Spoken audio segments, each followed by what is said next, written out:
Depuis leur première évocation en 1998, les crypto-monnaies n'ont cessé de gagner en popularité. Il existe aujourd'hui plus de 5000 crypto-monnaies dont l'utilité est de sécuriser des transactions monétaires grâce à la cryptographie. Parmi ces crypto-monnaies, on retrouve le Bitcoin, l'Ethereum ou encore le Litecoin. Bien que lancé en 2009, la popularité du Bitcoin ainsi que d'autres crypto-monnaies n'a finalement augmenté de façon exponentielle que depuis 2017. Désormais bien intégrées dans le paysage des actifs financiers, les crypto-monnaies et leur fonctionnement restent cependant très peu compris. De ce fait, elles sont aujourd'hui principalement utilisées à titre spéculatif, ce qui entraîne une très grande volatilité qui est supérieure à n'importe quel autre actif accessible en bourse. Depuis peu, les crypto-monnaies sont accessibles directement sur les places boursières à travers deux types de produits différents. Les ETP, à crypto-monnaies physiques, dont le fonctionnement ressemble à celui des ETC, comme l'or ou le pétrole, ou encore les ETF d'entreprise, dont l'activité est reliée de près ou de loin aux crypto-monnaies, ou plus précisément reliée à la technologie blockchain. Bien que permettant d'investir tous les deux dans le secteur des crypto-monnaies, ces deux produits n'évoluent pas de la même manière tant sur leur fonctionnement que sur leur rendement et leur volatilité. Les ETP à crypto-monnaies physiques sont des produits permettant d'investir directement dans les crypto-monnaies, comme vous le feriez pour l'or à travers un ETC. Ici, le mot physique signifie que l'ETP a réellement acheté des crypto-monnaies. Dans le cas de l'or, ce type de fonctionnement nécessite un stockage physique, c'est-à-dire un lieu sécurisé où entreposer l'or. Ce n'est pas le cas avec les crypto-monnaies achetées par l'ETP, puisque cela est impossible. Elles sont donc stockées sur des plateformes non connectées à Internet afin d'éviter tout problème de vol. Ainsi, l'achat d'un ETP à crypto-monnaie physique permet à un particulier d'investir dans les crypto-monnaies en passant par une place boursière au lieu de passer par des places spécialisées. D'une certaine façon, c'est comme si vous achetiez des crypto-monnaies par vos propres moyens. Aujourd'hui, on ne dénombre que 3 ETP à crypto-monnaies physiques disponibles à l'investisseur français. Par conséquent, seules les deux crypto-monnaies les plus populaires sont actuellement accessibles, le Bitcoin et l'Ethereum. Bien que très récents, ces produits ont attiré un grand nombre d'investisseurs. En effet, près de 170 millions d'euros ont déjà été investis dans l'ETP de WisdomTree, spécialisé dans les bitcoins. Du fait de leur nouveauté et de la faible concurrence, les frais sont pour l'instant parmi les plus élevés des ETF accessibles à l'investisseur français. Comme je l'ai mentionné en début de vidéo, les cours des ETP à crypto-monnaies physiques sont très variables, comme les crypto-monnaies sur lesquelles elles sont indexées. Ainsi, si vous aviez investi en 2020 sur l'ETF Bitcoin de WisdomTree, vous auriez gagné près de 190% en l'espace de 19 mois. C'est de très loin l'investissement le plus rentable que vous auriez pu faire avec un ETF sur une place boursière. En revanche, si vous aviez investi en 2021, vous auriez perdu environ 15% de votre placement en un peu plus de 6 mois. Comme toujours, au rendement potentiel rime avec haut risque. Il existe d'autres types de produits permettant d'investir indirectement dans les crypto-monnaies. Ce sont les ETF regroupant des entreprises dont l'activité est reliée de près ou de loin aux crypto-monnaies.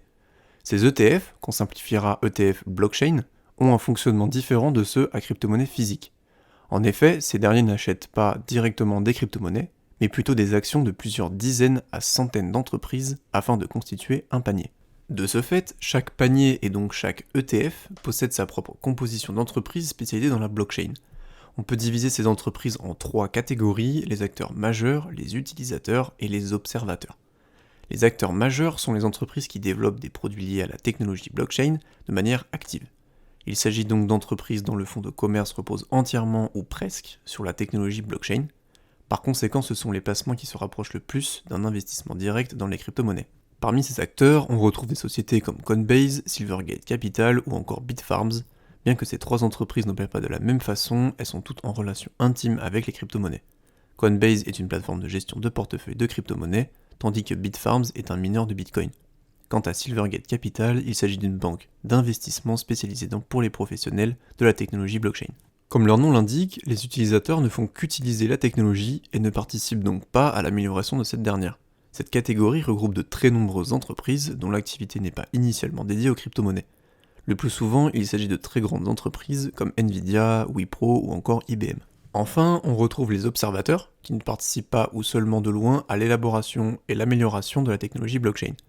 De telles entreprises ne sont donc pas vraiment impliquées dans les crypto-monnaies, mais peuvent tout de même être ajoutées dans des ETF blockchain. On retrouve notamment des entreprises du secteur bancaire comme Nordea et d'autres entreprises comme Tesla et Taiwan Semiconductor. Tout comme les ETF à crypto-monnaies physiques, on dénombre 3 ETF blockchain disponibles à l'investisseur français. Afin d'investir réellement dans la technologie blockchain et les crypto-monnaies, vous devez inclure un maximum d'acteurs majeurs, c'est-à-dire des entreprises dont le fonds de commerce repose entièrement sur la technologie blockchain, dans l'ETF que vous choisissez. Cela paraît logique, pourtant seul l'ETF blockchain de chez VanEck propose un ETF contenant une majorité d'entreprises 100% blockchain. L'ETF d'Invesco est quant à lui composé d'environ 50% d'acteurs majeurs et d'utilisateurs, ainsi que d'environ 50% d'acteurs mineurs. Enfin, l'ETF de chez First Trust n'est composé que d'acteurs mineurs et d'utilisateurs. Par conséquent, certains ETF blockchain ne le sont que de nom et ne vous permettent pas d'investir réellement dans la technologie blockchain. Tout comme leurs composants, les rendements et les risques de ces trois ETF sont très différents. Ainsi, sur l'année 2020, l'ETF d'Invesco a gagné 76,28%, tandis que celui de First Trust n'a gagné que 8,61%. De tels résultats sont le reflet du marché des crypto-monnaies qui a fait 261,76% sur l'année 2020. Cependant, de tels résultats ne sont pas systématiques et ne prédisent pas le futur des rendements des crypto-monnaies. Par exemple, les ETF d'Invesco, de First Trust et de VanEck ont respectivement perdu 4,9%, 0,6% et 13,7% sur le mois de juin 2021. Trois mauvaises performances qui témoignent des récents événements observés sur le marché des crypto-monnaies. Pour conclure cette vidéo, que vous soyez intéressé par les crypto-monnaies ou par la technologie blockchain, il existe des solutions pour investir directement ou indirectement à travers une place boursière. Les ETP à crypto-monnaies physiques vous permettent d'acquérir directement les crypto-monnaies sur lesquelles ils sont indexés. Un tel investissement n'est pas directement lié aux entreprises de la technologie blockchain, mais permet de profiter des rendements des crypto-monnaies. En revanche, si votre intérêt est porté sur l'avenir de la technologie blockchain, alors il existe des solutions pour investir directement dans les entreprises qui l'utilisent. Attention tout de même, les compositions de chaque ETF blockchain varient fortement et peuvent même ne pas inclure d'entreprises spécialisées dans la blockchain, alors qu'ils sont mentionnés comme tels. Si vous souhaitez investir dans les entreprises intimement liées à la blockchain, choisissez l'ETF de chez VanEck, en gardant à l'esprit qu'un tel investissement est plutôt risqué.